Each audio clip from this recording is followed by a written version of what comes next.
Crystal, so what big plans do you have for 2025 travel? I don't know. You don't know yet? No, I don't know. I don't know. But there's no big mega trip. No. FinCon. FinCon. That's about it. So I'm extending FinCon. Oh. Cheryl is going to fly out and she's trying to go to all the national parks. So we're going to head south to Crater Lake National Park at the end of FinCon and get that one. And then on the way back, we're going to go to the Willamette Valley, which is known for all of their wineries. Ooh. So already around FinCon, I've got plans. Okay. See, I haven't thought that far ahead yet, but isn't that why we're here today? That is why we're here today. Today, we're going to dive into your travel budget. How do you get ready so that when that real value proposition hits, you can strike? We're talking about saving for your big travel on today's show. And at the end of this episode and every episode, you'll hear our gear of the day pick. So if you're looking for best-in-class gear that's worth the price, head to our page of our custom curated. I was going to say by Crystal, because why not? It's the 3 C's. But you can check out our page at stackingadventures.com/GOTD, which stands for Gear of the Day, or you can type it all out if you want to flex your typing skills at the keyboard. That's right. Build the muscles in your fingers. Exactly. You'll help the show and you'll help yourself adventure better and for less money. Boom.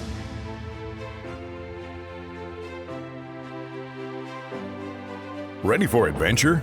From vacation to staycation, and from the mountains to the beach. This is the Stacking Adventures podcast.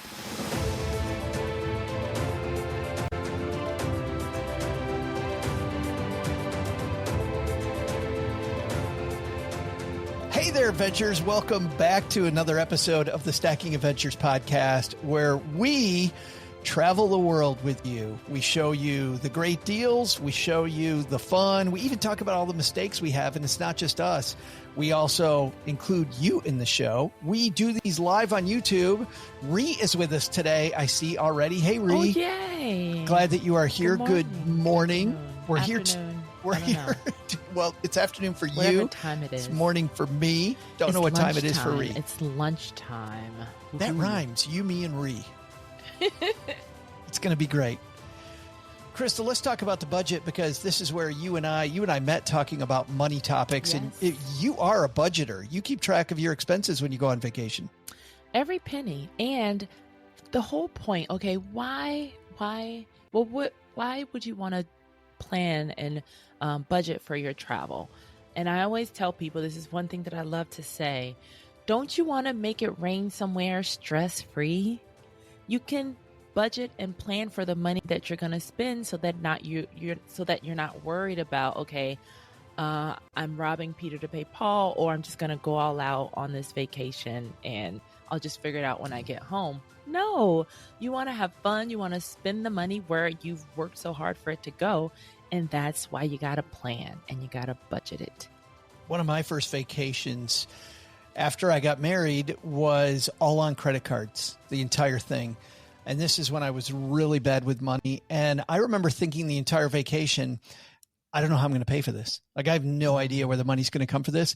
And I have to tell you, coming home, not just with memories, but with a wallet full of regret was really, really difficult. And then I did more what I now refer to as the Crystal Hammond method, where I pay for it ahead of time. I know where the money's coming from. Those vacations, you come back just with a ton of great feelings. And I haven't mortgaged my future, which makes the vacation so much more wonderful. Well, and plus, when you come home from a vacation, first of all, you're already going to be sad because your vacation's coming to an end and it's back to work, back to life, back to regular. But you don't want to be sad and broke. Like, come on, give your future sad self a break. So definitely prepare to be sad when your vacation is ending and you're coming back home, but give your future self some peace of mind and cushion for when you return back to your normal routine. There it is, your routine. There's a great website that you found this morning after we combed through a lot of different places. This is from Education First, ef.edu, and it's how to travel on a budget. Their 9 best tips. And frankly, Crystal, just before we went live, we said this is probably the best structure for the show because they hit all of the main areas that you and I were already contemplating. Number 1 is come up with a plan. Traveling spontaneously is great, Emma writes, if you have the luxury of time and money to spare. But if you're traveling on a budget, the first thing to do is come up with a plan. You don't need a tight hour-by-hour itinerary, but should at least have an idea of how long you'll be spending in each city or country and know the route that your epic adventure will take. Cheryl is getting ready to go with my 2 kids to Turkey. Wow. She's good. They're going to be going next week. I've got requests. I want some of those Turkish soft towels. I will send money. Oh, I have one towel from Turkey and it is so soft and you can't buy that here. I will let Cheryl know because not only can she get those, but I think they're not expensive either. Right. Oh my gosh. My son, who is not a travel expert and he's super smart. Have you met Nick? Have you met my son? No. So he's an engineer, but he still is young enough, Crystal, that he's like, I'll plan it later. He's staying for 3 days after Cheryl and my daughter leave. And Cheryl goes, so what about your hotel accommodations for those 3 days? He goes, I think it's going to be easier when I get on the ground. The answer to that is no. Never. It won't be. You need to plan that stuff out ahead of time. So we're going to hear about his experience sleeping on a sidewalk in Istanbul. Oh my goodness. Like, who knows? But how do you do this? Do you take out a calendar, Crystal? Like, how do you plan your day by day to come up with your plan? Well, so a lot of times, I like to have my travel fund. So a certain amount of every single paycheck goes into my travel fund. So that's a good idea. Because just in case there is a spontaneous trip that pops up and you're like, oh man, I would love to go. Just like that's how I ended up going to Switzerland. A friend of mine was going. She's like, my husband doesn't want to go. He said, I could, he's like, you only got me for one trip, anything else, you're on your own. So she's like, would you want to go? And I was like, oh, let me think about it. And I was like, what am I thinking about, you idiot? Yes, I want to go. The correct answer is right. So that's where my travel money came in. But Google Flights, when I'm trying to plan something, that's what I do. I pick the dates from there and then I plan accordingly from there because it's better to be quick on your feet a lot of times for travel deals. Because how many times have you seen like the airfares and stuff like that? So that's usually what I tend to do is I have money sitting. Can we talk about this for a second though? Because I think the tactics here are what mess people up when you talk about a travel fund. Do you have that direct deposited from your paycheck into a separate account? Yes. So where I work, you can have, I don't even know the number, but they're called financial allotments where you can have a certain amount of each paycheck go into whatever account you like. So I have my main bank account. I have a house bank account. I have a stocks bank account. I have a travel bank account. And then I had a kids account, but that goes to various different, that's another cushion that I have. But that money is set. It's already, I live off of what's left over because travel is that important to me that it is a line item that I don't get to see. It goes right from my paycheck to its own account. I love that. And that is a big key back when I was a financial planner that worked for so many people. Because if you keep the money separated in a fund that is specifically for that behaviorally, you're much more likely to be a good steward of that money. Oh, yeah. Not use it for things that are different. I like laying out the vacation on a calendar. This has morphed over time. I used to be a minute by minute planner. I would plan every single, I started off as a wing it guy like my son. And then when I realized, I think much quicker than he has, that doesn't work. And that showing up at a place and just going, oh, let's see what we're going to do today. Like you end up at some timeshare presentation or in the stupidest things. When we were in Prague, we actually made this mistake. We didn't know what we were going to do in Prague. It was just, we're going to trust serendipity. So we asked the woman from the travel company who was with us. She sent us to the most touristy garbage stuff. And by touristy, I mean, we were in this grotto restaurant in Prague that was supposedly some pirate thing. So I'm in a pirate themed restaurant. I don't want to be a pirate themed restaurant. I've got No. medieval buildings Oh, out my there. goodness. I've got this gorgeous skyline. I've got this incredible squares and these Christmas markets. Why am I there? And then we went to a play. And this play was people in these glow in the dark suits. And so it starts off like a bad dream. This guy has this dream and he splits in two, but his pajamas are fluorescent, right? So you see just this fluorescent and all of a sudden, and then you realize it's just two people wearing this thing. And so he splits in two, but then his dream morphs into these creatures. And at one point there are people dressed as spiders, as fluorescent spiders who are crawling across I had a spider right on top of me, crawl right over my seat. Oh, and it was just kind of creepy. It was really weird. They had glow in the dark balls that they threw at one point out and there's glow in the dark balls. It was fun. It was campy, but I don't think there was one person from Prague in that audience. Yeah. And so because we didn't plan ahead of time, we didn't look at different reviews. That was pretty horrible. We still leave some time for serendipity, but what I like doing is taking out a calendar and I plan out the big thing for every day now. Now it's this middle ground. Today we are going to do, as an example, the Christmas market, and we're going to have dinner at this place that I looked up on Yelp or whatever, on TripAdvisor usually for me. So we're going to do this one big thing, visit the Christmas market. The next day, we're going to go up on the hill and we're going to look at the cathedral and we're going to do the old town. And then we're going to eat at this place. And that's it. Then I leave 2 meals open for wandering around and just discovering it, talking to people. Mm-hmm. And I leave about half the day for if I feel like staying at the hotel or if I feel like reading a book, whatever it might be, or if I feel like exploring, just, let's go do it. And I'm not really locked in, but I plan about half with my plan. Well, and then that also speaks to the vacation, because I've done a lot of the group, like the package deals, like with the 2 Groupons with Dubai. So it was run by a travel company, but they still gave us free days. And so that gave me a gauge of, okay, this is what I've seen. I can ask the tour guide about what to do on the free days. Because then when they're more, okay, I'm at an all-inclusive resort, that's another thing where you're dependent on like the concierge to be like, okay, this is what I'd like to do. I want to do some wine.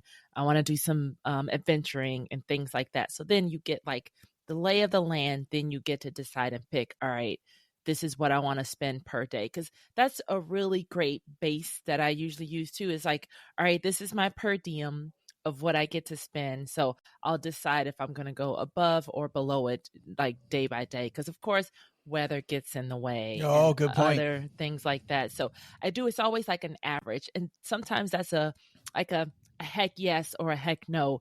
If the price of the trip, I divide it out and I'm like, do I want to spend that much per day? And then that's how I also like work on the planning too.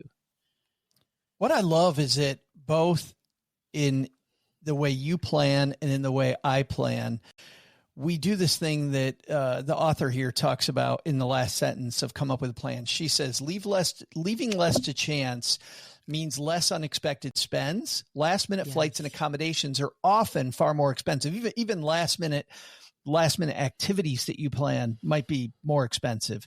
You and I both leave room then for serendipity, but look at how you do it. You do it based on the amount you want to spend per day. So you know just how much serendipity you're going to afford. and I base it on the calendar. I only have 3 hours for serendipity. I know we're going to get good stuff with this part of the day. I'm going to chance that I can come up with other stuff. But I think that by limiting the level of risk, you know what I mean? That you're going to make sure you don't have a bad time and come back with a lot of regret. Number 2, you and I can do, because we don't have kids at home, and that's travel out of season. This is tougher for some people, but man, what I've found is ever since I had the freedom to travel out of season, especially shoulder season, where the weather's really nice, but the crowds either haven't shown up or they've already just left. Amazing. Oh yeah. That's the whole premise of the way I pick and choose, especially with Google Flights. So Google Flights and a lot of the other travel portals are more tech savvy about this, where if you're flexible, you can search by calendar. So it'll show you, like, if you pull up the whole month of January, and it'll show you prices on every single day. So if I leave on this Tuesday and I want to return on this Friday or this Sunday or the next Tuesday, it'll show you the exact round trip flight price. So that way you can get a gauge that way. Because a lot of times, even locally, like when I'm just going home to Chicago, that's usually how I'm picking my dates, is I'm looking at that calendar and I'm like, all right, first of all, I only fly direct. Like, I love direct. But I know wherever you live, wherever that made up town is, you're not as flexible. But I can fly direct to Dallas. That's funny. But I love that feature because I always check the flexibility. And yeah, because there's been a lot of super cheap trips that I've planned just because I was going in some off season.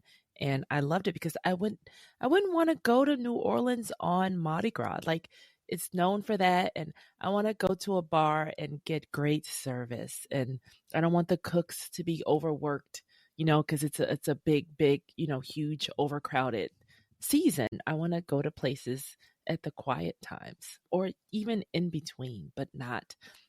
I prefer the comfort over the crowds. It depends on my reason for the trip. I mean, there are times when I want to be with the crowds because I'm at a major event that it's been like a bucket list item. As an example, one year, my dad got us tickets for the Daytona 500, which is just an iconic motor race in the United States. If you're a racing fan and you can go to the Formula One race in Indy or in Las Vegas or now Miami, or if you are, like I said, a NASCAR fan or a IndyCar fan, you go to the Indianapolis 500. Those are great. You go to a football game at the Horseshoe where all those losers at Ohio State play.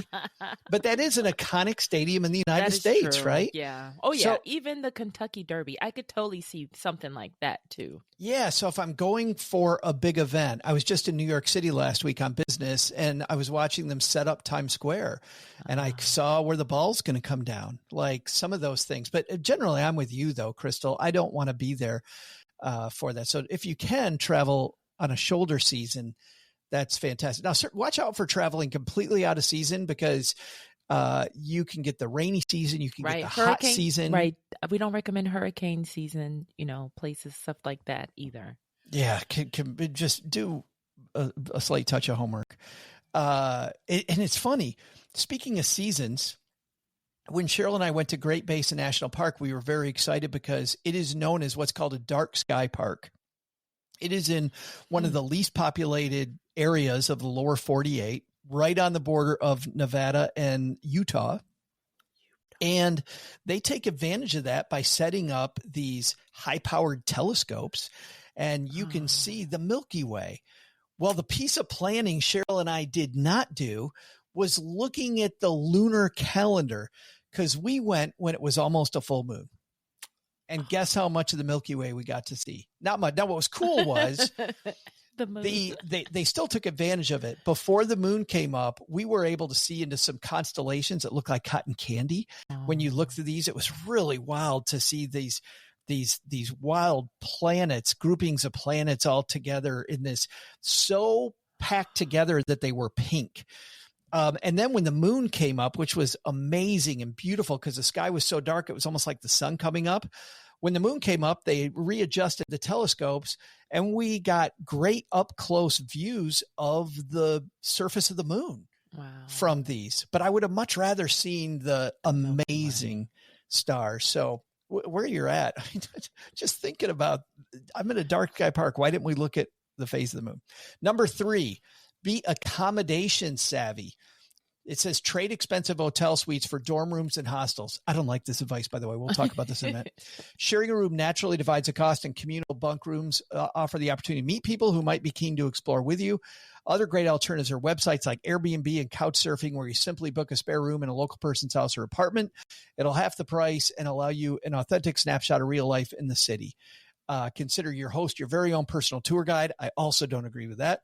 Filled with insider tips for the best eateries and tour spots in the neighborhood. Okay, to some degree, when you do couch surfing or an Airbnb, they are that, Crystal. That's what they signed up for. But also realize this might be a person like you or I with a you got a full-time job. I don't have time to show you around the city for, quote, free or the cost of sleeping on my couch. So realize, people's time is valuable. Do you like this advice? Do you like? No, I like hotels. I like cameras, seeing me come in and out of my hotel, or seeing if someone followed me into my hotel. Traveling as a woman alone. Yeah. Yes. So I like hotels. Like I don't see myself ever staying at a hostel. I've heard friends tell stories about them, maybe in a group, but no, I like sleep. And okay, I am I'm not a hustle hard. I only get 2 blinks of sleep. Like I like 8 hours of sleep. So I want to sleep somewhere comfortably where I can relax and not be worried about all my stuff getting stolen or my organs getting stolen. Not that can't happen, but I want to just reduce risk as much as possible. But it works. Like sometimes people are just passing through and just need one night at one place, or like do what works for you, obviously. But that's just something I'm accommodation savvy as far as my comfort zone. So yeah, put that into your perspective. My perspective is similar. I used to follow advice like this. I would stay at the cheapest hotel. I would couch surf at people's houses. I'll tell you, I would be tired all day while we're traveling on one hand. Number two, and I would never get comfortable on somebody's couch. I just would never be comfortable there. I'm also a bit of an introvert at heart, and I need that time by myself, and truly a hotel room with a door where I can just chill is much more comfortable for me. But I'll also say this, as soon as I could afford it, a nicer hotel became an important part of the trip because I was closer to the attractions I wanted to see. And one thing I didn't value enough was the amount of time that it took to get from my hotel to the stuff that I might want to explore and see. And generally, when I go low cost, those are in places that are way far away from the attractions. And there's additional costs. Maybe it's parking. Maybe we're going to talk about different transportation options. But now I have to add those in. When we went to Peru and I was staying in this nice neighborhood at a hotel, we walked often to the restaurants we were going to. So I paid more for accommodation. I made it up a lot of the time, maybe not 100%, but I made up a bunch of it in enjoying where I'm staying. Every time I went back to the hotel, it was so beautiful, Crystal. It was so beautiful. And I'm staying at this gorgeous place. You know what that does to your attitude? It's the foundation of where you are. For some trips, maybe not, Right. That's what I was going to say. It definitely depends, because there have been huge budget trips like Guadalupe. There were 4 of us in one hotel room, but it was nice. Like we fit. And that was what was in our budget at that time. But I'll never forget when I went to Italy, a friend of mine, I just assumed we would room together. She's like, we're not in college anymore. So we each had our own hotel rooms. And so I was like, okay. So this is more like a higher end of the spectrum, but it is. But again, it just depends. Cause I've gone from, my own big old room, too big with 2 beds, to 4 people in one room. Even on a cruise, there were 3 of us in one of those little cruise rooms. And sometimes, hey, on a cruise ship, that was all I needed. But, other times you want more space. I heard a phrase in the last couple of days, just embrace the season you're in. Yes. When I was in my 20s, being in a room with 4 people, fantastic. Would have been a great time. At 56 years old, no. I do not want that. And I hear people doing that at, conferences we go to, FinCon and our things. Hey, roommate? Nope. No roommate. No roommate. I definitely need my time. Another thing about accommodation savvy they don't talk about is this. One thing that we learned from the Points Mom, people can go back and listen to that episode, is look at the points program and really think long-term. Don't just think about how much money I'm saving today, but she had this wonderful idea about staying at Hyatt hotels. I'm changing my plan this year, Crystal. Oh. I'm a Marriott person. I've got lots of Marriott points. I'm going to go ahead and spend those points this year while I begin accumulating now Hyatt points instead. But I'm going to. Yeah. Are we going to get to points? Because that's a whole. I don't think so. I didn't see points on this list. So, but when it comes to accommodate, I mean, there's a few places, right? There's your credit card. There's the hotel.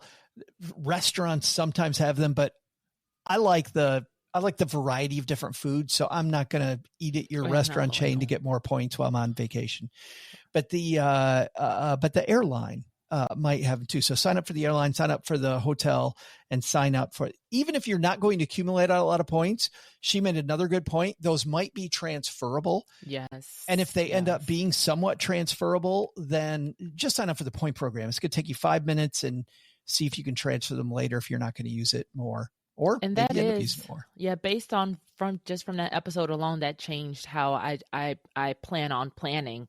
Because like one of my simple things is to make sure that I am not spending. I'm going to find out for all my cards, like, okay, I get a whatever % bonus on restaurants up to this amount. So once I reach that amount, I'll make sure I switch to the next card every time I want, or even groceries or gas. Even though I don't buy a lot of gas because I walk everywhere. I still want to keep track of that. And I want to make sure that I am checking, because I remember her saying, just check before you use the Chase portal, because I'm a Chase portal user. So when you're ready to cash in your points, just compare your insider points with transferring to whatever airline you had found your flight with, because you might get a better points transfer that way. So I did say I'm going to start doing that too. I think those are fantastic. And for more, by the way, on that, you just heard Crystal and how it changed her, heard how it changed me. Go back and listen to the points, Mom. Please. Yes. It was great. Reese says, oh my God, how in the world you guys have a successful budgeting vacation? I'll tell you what, Ree, it actually makes it more fun with the constraints. And I know she's got this person who's like, I don't know if they're laughing or crying on the emoji, but it's a little both, right? You do a little bit of crying now going, okay, I can't afford everything. But then you really, Crystal, think about what's important to you and what do I really want to see while I'm there? Yeah, that was one of my notes, to make sure always stick to what you like, what you plan for, because some people, and I've learned this about, a few of my friends, some people love to go out to eat and drink. Some people love to adventure, explore, and see. Some people like a little bit of both. So make sure you're traveling with people who have the same goals. Or if not, just say, all right, today I want to be on my own. I just want to sit on a beach and read my book all day. So definitely do what you want to do. You work so hard for your money. So you should be happy with every single every single penny that you spend. So I like Spenny. Spending pennies. Spenny. That might be my dog's name if I get a dog. But definitely make sure you're putting that first, because you don't plan for stuff that you don't like, and you don't have to say yes to everything. No, and people do, especially when you're traveling with friends. Okay, we'll do that. Okay, we'll do that. We have friends that I love traveling with because they are very comfortable saying no. Just going, you know what, you guys go do that. We're going to go do something else. And but you'd think that would be weird. It is not weird. There's no drama. Yeah. See? And it actually was fun to just go do my own thing and know that I'm not dragging somebody else down. Yep. And also gave me permission for the same. Well, you can hear the music coming up. That means it's time for our gear of the day. Number 4 on this list, by the way, is to pack properly. I'll just encourage everybody, go back to our packing episode that we had early in our series. I believe I'll go ahead and look this up. I should have looked it up early. I don't know if you have our Libsyn account open, Crystal, but where is the packing episode? Maybe episode 3, episode 4. It was very early on. But go back and listen. Yeah. Yeah. Episode number 3. Go back and listen to our packing episode. But that is packing properly. It's a big part of the game. And another part of that big game is the gear of the day. And our halftime pit stop is where we dream about the end of the journey. And at the end of today's journey, we're going to find out what the gear of the day is. The journey. I'm about to hit the road on a road trip. And it's funny because we've written here, it's always about dreaming about what's at the end of the adventure. Certainly I'm looking forward to, as we record this, spending time with family. We're recording this. Obviously, it's going out on New Year's Eve. Happy New Year's, everybody. But we're recording it just before Christmas and Hanukkah. And I'm going to be spending time with my family, playing board games, having fun. And I am dreaming about that. But I'm also enjoying the trip along the way. And better gear helps us get there. So, Crystal, you're going to give me a hint. Yes. And our adventures a hint about the gear of the day. Let's see if anybody hanging out with us on YouTube will have an idea as well. We got a few people with us. Oh, yay. Thanks for joining. What's our gear of the day today? All right. So first, it's totally lame. I'm going to warn you about it. First of all, it's totally lame, but it's something you can travel with. You can even travel it while you're home in your neighboring area. But it helps to make sure you're satisfied. No, not a Snickers, but it helps, to make sure, you're like you remain a nice upbeat person the whole way. Talk about good drugs? No, of course not. Upbeat person. Unless that drugs is a Twix. Yeah, I love me some Twix. Or a Snickers. Man, I love Twix. Do you like Snickers? Twix. If there are no Twix around, I may, but I'm easy to say no to stuff if it's not a Twix. No. I'm a Kit Kat guy. Very close.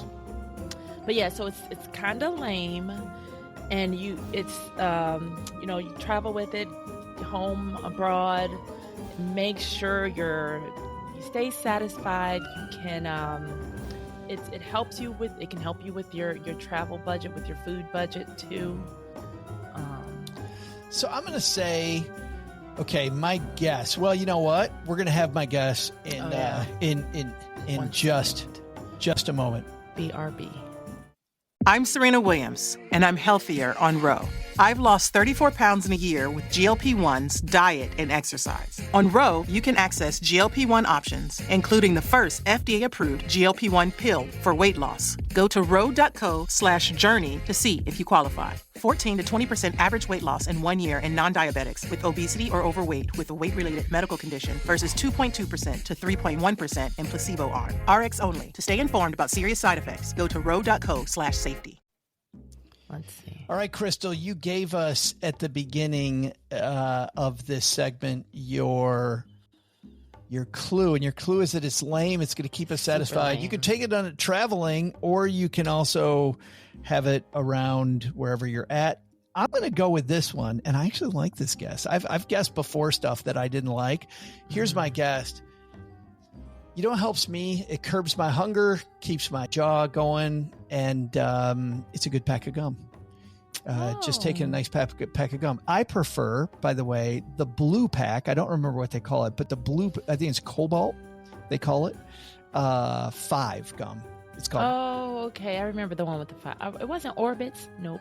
I don't like Orbits. I don't like Extra. Like those lose their flavor quicker. I really like 5. Especially the 5 blue. The 5 green is good, but the 5 blue is better. In fact, at the airport, I will buy that at the airport store. I try not to because it's going to be a little more expensive there. Definitely. I try to buy it at the grocery store before I go. But I have gone to the place at the airport when I don't have my 5 gum fix. That's a good guess. So there's my guess. What's your guess? Lock in your guesses, adventures, and we'll be back to that at the end of today's show. Let's get into the second half, though. Okay. Number 5 here is book flights in advance. Of course, we want to do that. Now, I am bringing my nephews back home with me this holiday season. In fact, when this is live, my nephews are here, and we are enjoying New Year's Eve with 3 of my favorite people in the world. Gavin and Ethan and Colin are going to be at my house. And we're having fun, guys. But I'm flying them back home when they're done. Okay. So, and luckily, 2 of them are over 18, just over 18. So they're going to be able to fly just fine. But I'll tell you what, I got on the thing for a one-way flight, and flights were just less than $200. Oh, okay. And it was on a Sunday. And I'm like, oh, the best day to buy flights are on a Tuesday. Yes. So I waited. I came back. $285 each. Shut up. No. And on Kayak, which is where I buy from, they always tell you, should you buy now or whatever? They said, we think prices are going to go up another $50 in the next few days.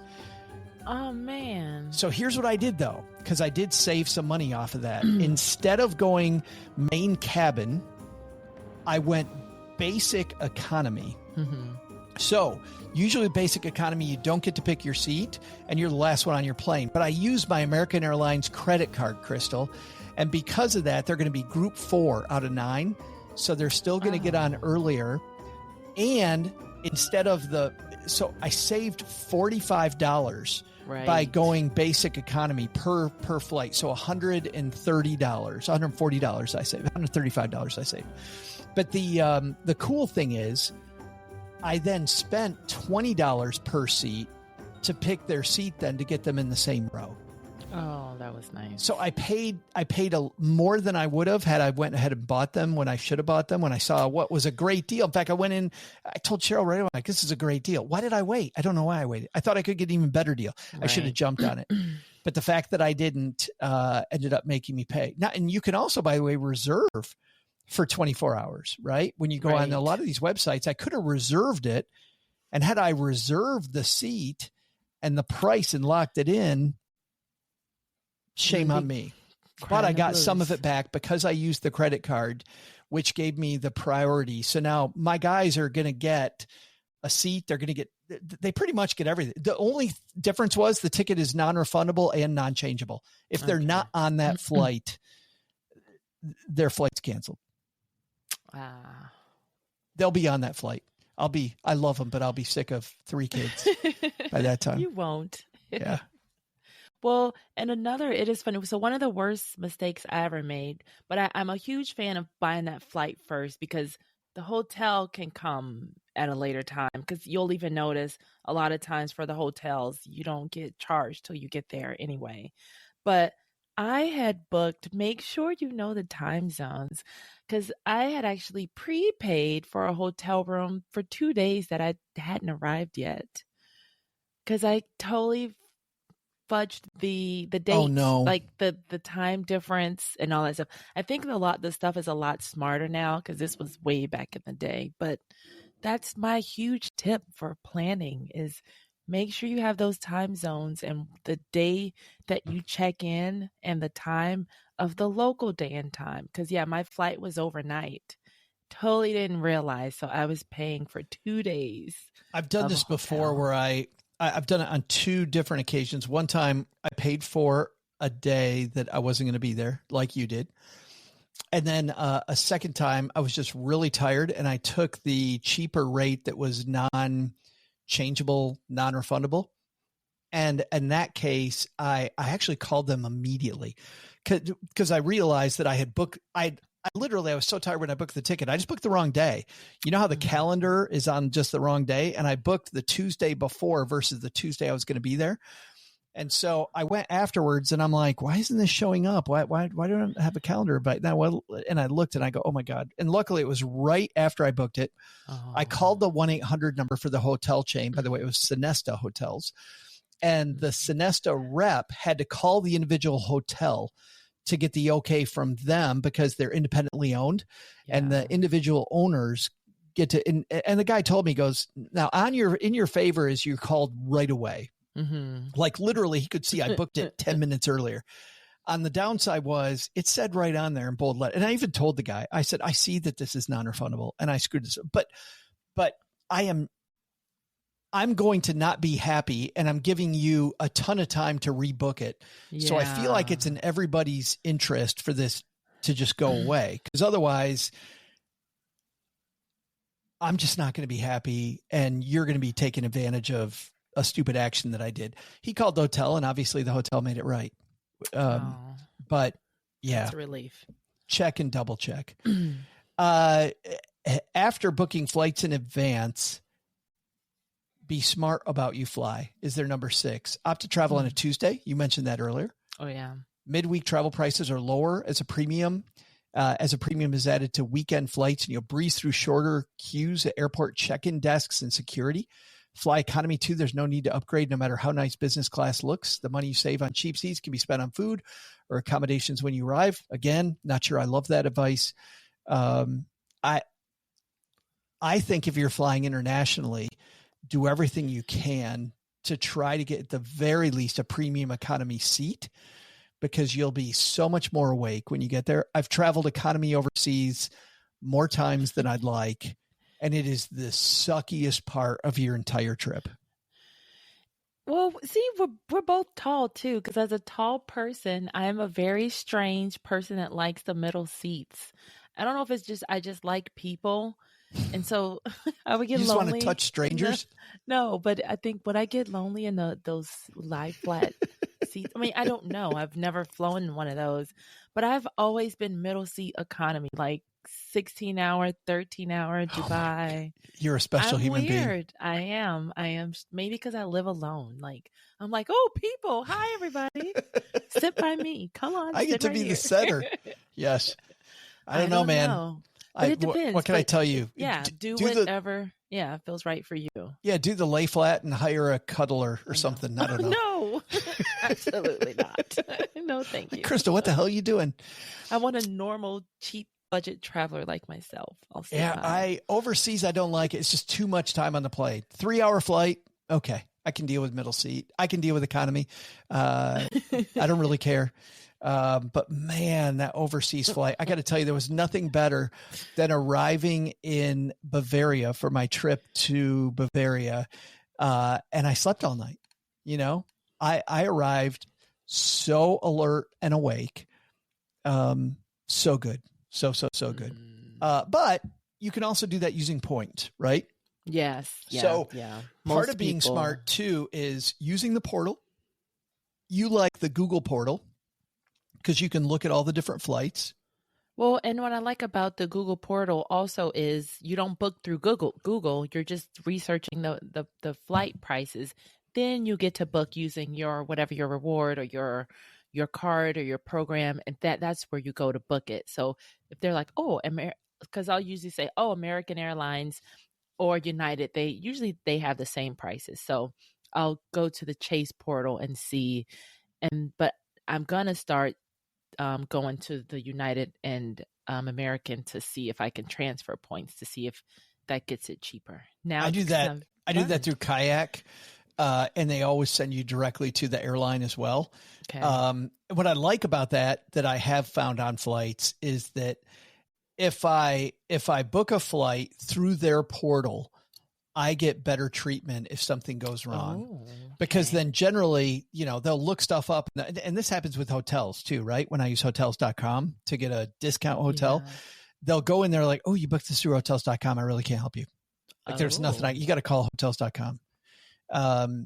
But if I'm using the American website and it's an American flight, it's great. I found though, especially for international flights, if I book an American flight, it might actually be operated by a different airline, Alaska, Korean Air, something, who knows what it is. And when that happens and I'm in somebody else's, I'm on somebody else's flight using an American Airlines thing, I also get non-preferential treatment. Like it's clear you're a second-class citizen versus people that are on the flight. So, and that gets tough because they show you it as an American Airlines flight. I'm sure it's an American, and it's not. Interesting. So, being smart. It also says in your low-cost budget airlines are fine for short flights and regularly have cheap deals. They do. Let me tell you a caution story here and why I don't. You and I are tall. Spirit Airlines for you and I is. I mean, but if hey, I'm just going from point A to B and my knees are going to touch the seat in front of me the whole time. I can't do it anymore. I used to do it. I can't do it. I haven't done it in a very long time, but to Chicago, I used to do it all the time. But the other problem I found because I flew Spirit and Frontier was that they also don't have as many flights. And if something goes wrong on one flight, a flight gets canceled. I've had times when it's 24 hours until I get another flight. That's why I don't like Frontier. Yeah, I will not. You can't pay me to fly Frontier. No. The next one on here, I really like. Embrace public transport. I love buses and trains and subways. Same. Getting around Chicago on the L is the world's easiest way to get from point A to point B. No traffic. That traffic. Oof. Last week in New York, I had to there was a route, but I was going to have to take a free bus to a paid bus to the subway line, and I was going to have my luggage with me. So I opt instead for a taxi, right? Yeah, luggage, yeah. From LaGuardia Airport to Brooklyn, $90 in the taxi. Ouch. Then I'm meeting our mutual friends, Paula Pant and Paulette Perhatch. I'm meeting them for dinner that night, and I take the subway. The subway from Brooklyn into Manhattan, where congestion is even worse, $2.85. And where you're going to park, too, if you're not, Yeah. So easy. Big difference. So fun. I know a lot of people, especially people that live way out in the country like I do, they're very afraid when they come to the city. First of all, 5 lanes of traffic. Like, what's this about? They didn't grow up with that. They don't know. I remember the first time I went to Chicago, I was like, this place scares the hell out of me. It's just so big. And, but then when you do it once and you realize, how generally safe it is, you got to be careful, but it's generally safe. It's a great way to go from place. You truly don't need to take a taxi. Do not take an Uber. You can 90% of the time use public transportation. It's going to be a lot of fun. Well, that is funny because a friend of mine came to visit from Ohio, her little sister, and I forget what was happening, but it was downtown Chicago, and she thought it was her first time seeing someone raise their arm to catch a taxi. She's like, I thought that was just in movies. But that was her first time like in a really big city. But I'm also, even locally, like just Saturday night, I was on the public bus here in Alexandria. My mom was like, "You're on the bus?" I was like, "Yeah, it's absolutely." Free.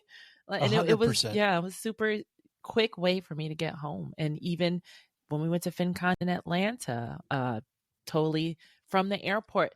Nowadays, almost every airport has some sort of public transportation.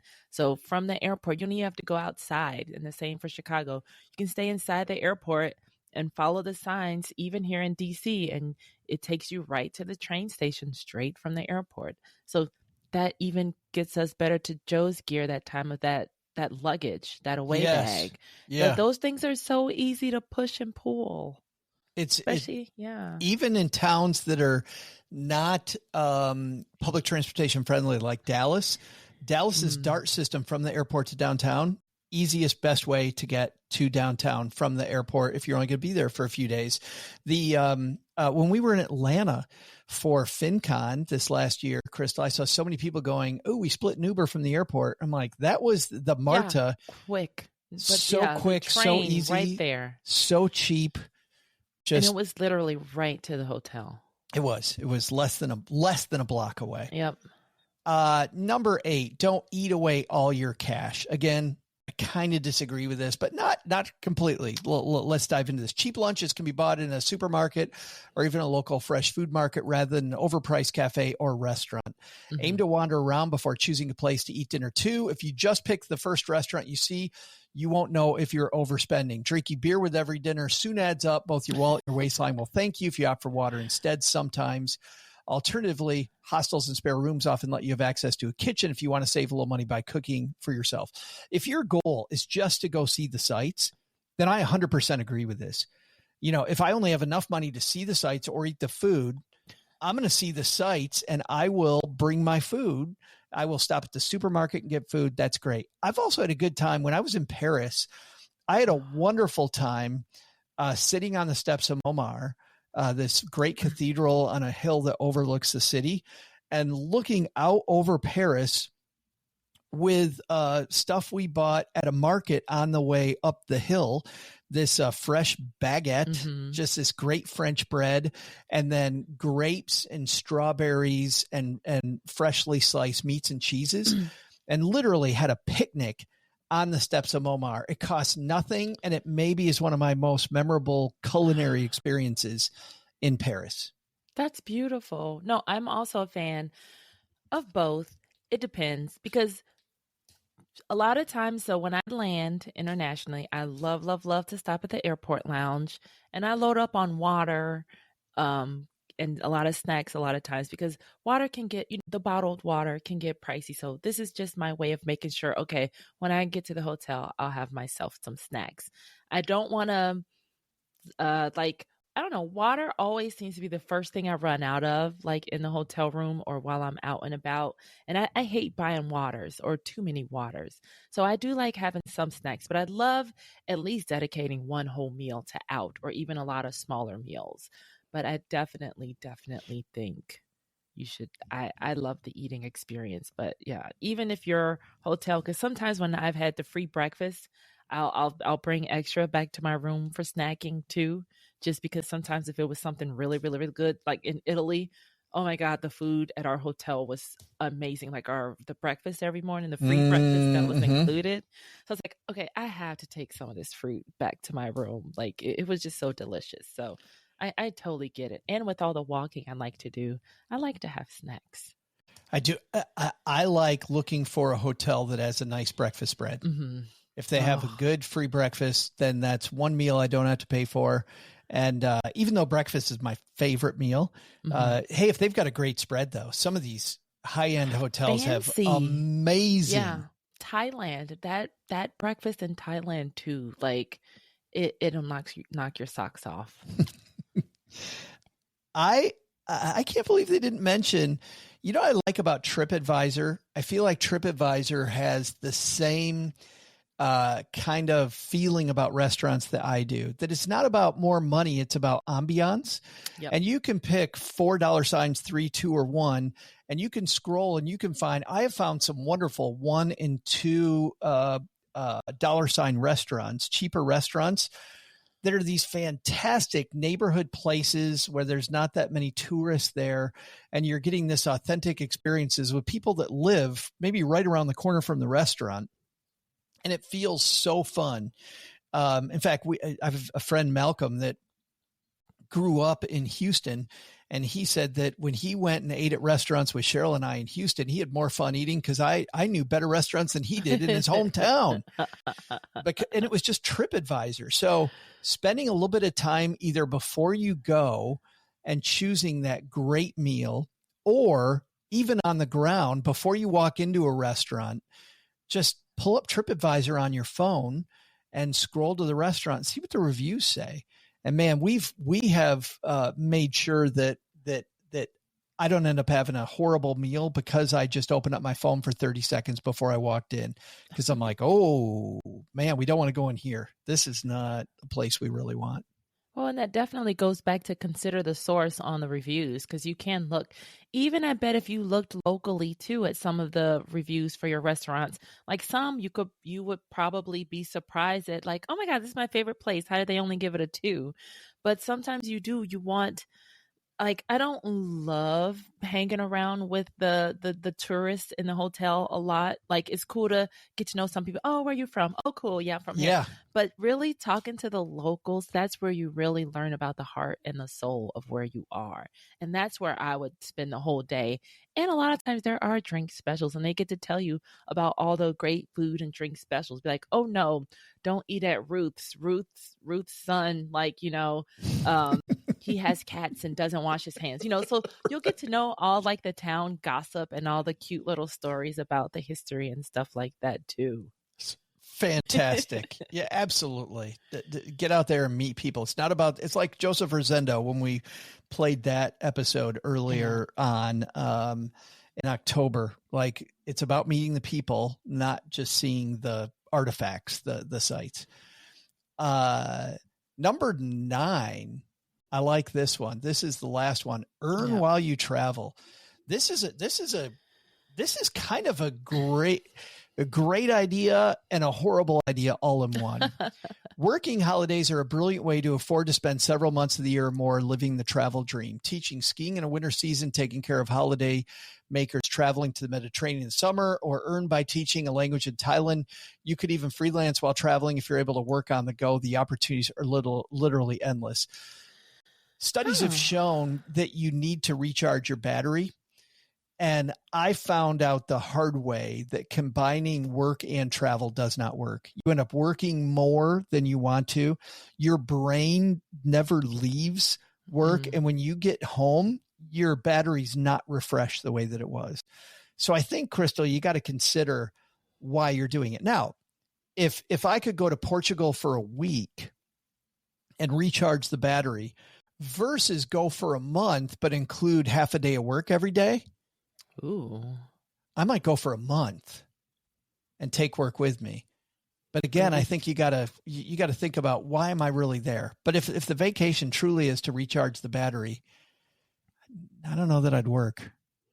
I would say unless you're doing something you would already do, I could totally see myself teaching a Zumba class or like going somewhere to teach a sewing class. How fun would that be? That would be super fun, but not like the whole time, just a day or two. Or even, I mean, I love taking cooking classes when I go somewhere, but imagine someone find me out to cook my my oatmeal. I don't know what I would put my specialty dish is.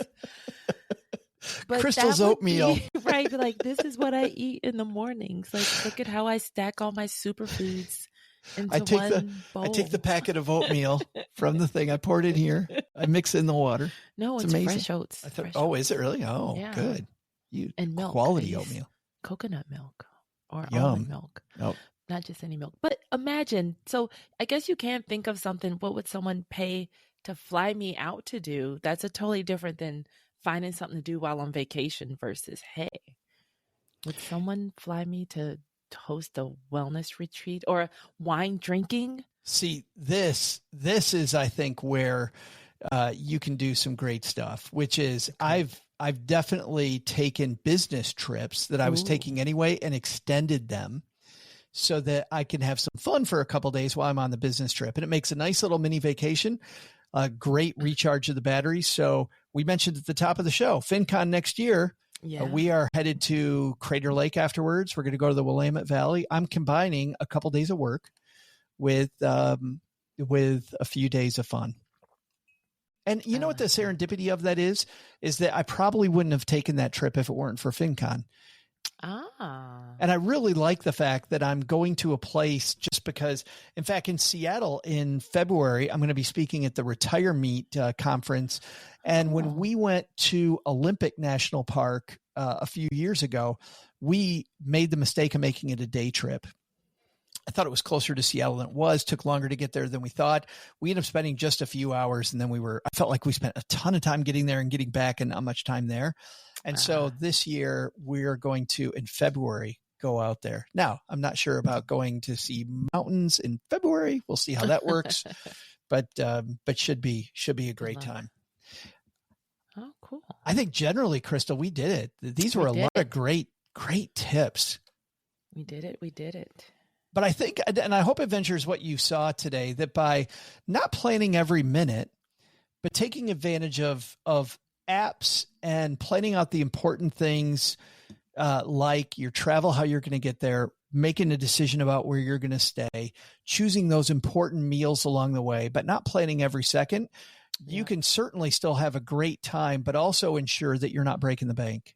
Well, and I don't know if I forgot. Well, I talked about how, I have a certain amount of each paycheck going into my travel account, but also my side hustle money goes into that account, and any birthday money that I get goes into that account. Like I'm 10 years old. Oh yeah, all my birthday checks. Happy birthday, Crystal. Here's $5. Yeah. So I got to send my friend Crystal $5 next time she's a birthday. Yes, please. But you can make it a rule that any bonus that I get from work or any side hustle money that I make, it goes into my travel fund, or it can go in your dining out fund, whatever fund you pick. Just try to make a rule for something. When my budget was much closer to the vest, this was a lot of fun way to plan travel. I would plan a trip for late in the year, like this trip out to Crater Lake.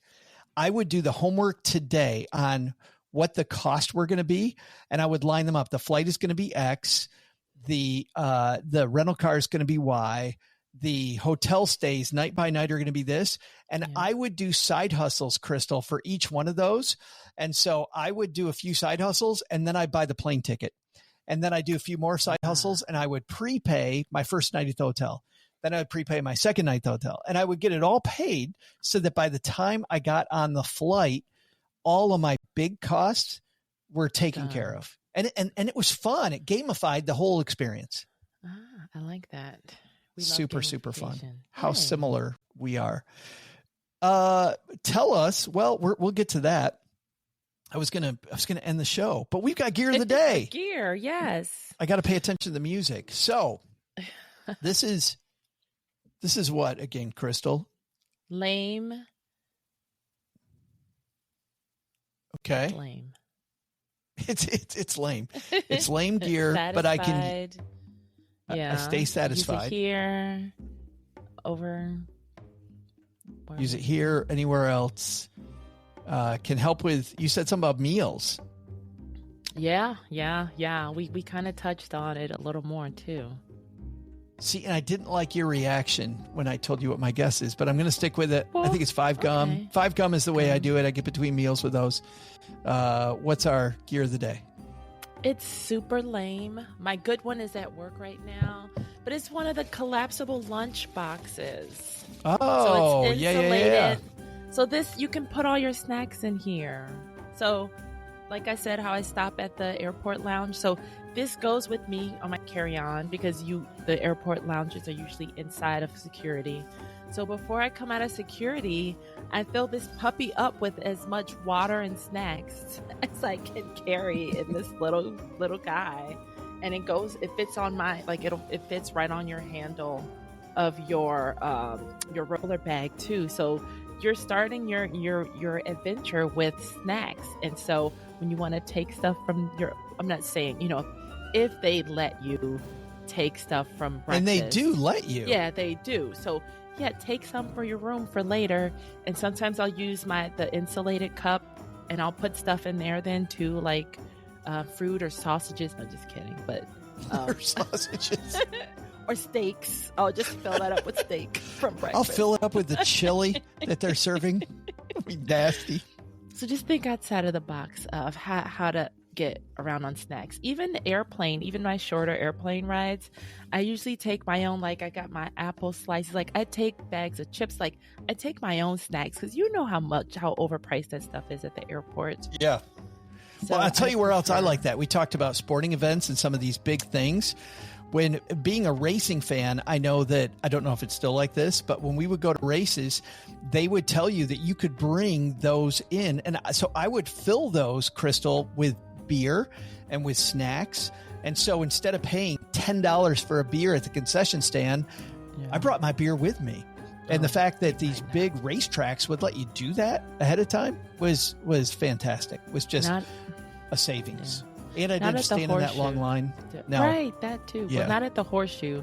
That is funny. This is a funny short story. Years ago, my friends, we were going to a game at the Horseshoe and the Buckeyes.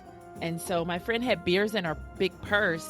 So they looked and they're like, no, what are you doing? So she was like, oh, you caught me. So she took the beer out and then put the beer down and kept walking. But they didn't notice that it was full of beers. But so she just took the one. She took out one that they noticed. And she had 10. Right. You can't take that. I'm sorry. But the other 9. Right. They didn't notice that there were 9 in there. The Beers brothers get in for free. Totally didn't notice. Just the one. That is fantastic.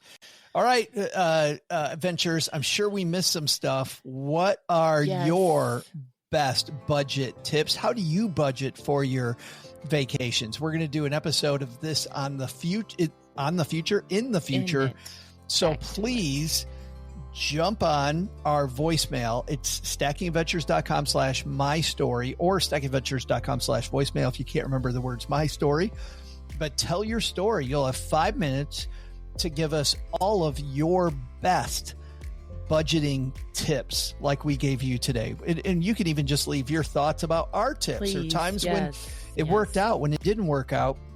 We love the community episodes, and that's going to be coming in just over a month. So stackingadventures.com/voicemail or stackingadventures.com/mystory. Also, you'll find Crystal's gear of the day, which I don't think is lame. It's the perfect one, Crystal. Okay. Well, especially for a budgeting episode, you just budgeted for more. Yes. And you know what? Those airline clubs that can seem so expensive, that helps it pay for itself. Yeah, Plus, I'm telling you, because getting bottled water from the airport, that it pays for itself. And all those other perks you get if you're early for a flight, late for a flight, your flight gets delayed, a quiet place to work if you've got to work. Like I love the airline clubs. Just me too. Great place. All right, that's going to do it. So she's Crystal. And I'm Joe. He's Joe. See you next time. Keep adventuring, everybody. Thanks.